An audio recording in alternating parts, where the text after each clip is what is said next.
Закани во континуитет со користење на највулгарни пцовсти кон мене и дел од моите колеги, насилнички односи и потреба од докажување надмоќ. Вака првата обоиска на македонската опера и балет Татјана Петрушевска реагира за незината суспензија од работа, за која и Синдикатот на културата се произнесе дека е противзаконска.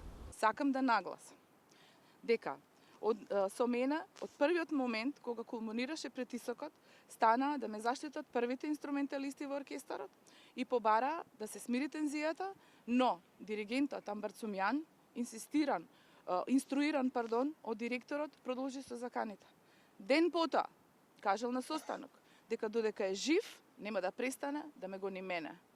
Мене, жена и обоист и докажан уметник. Закани добиваа и моите колеги кои застанаа во моја одбрана. Закани имаме до ден денес, користејќи и највулгарни прости зборови во обраќање кон нас секојдневно. Таа побара од министерот за култура да се преземат итни мерки да ја заштити и како жена и како уметник, но и сите незини колеги и колешки кои, како што вели, се изложени на секојдневен мобинг.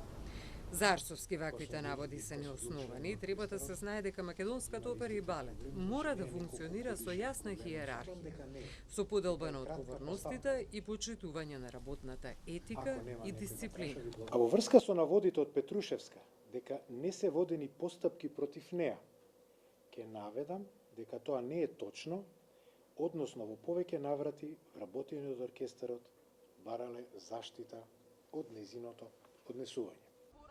Целата постапка против Петрушевска е току-што започната, вели Арсовски, и никој во моментов не е казнет.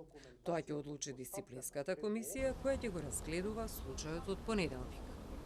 И таа комисија што ќе одлучи, јас тоа ќе го поддржам и ќе го потпишам, не можам да идам против тоа, бидејќи тоа е законска норма.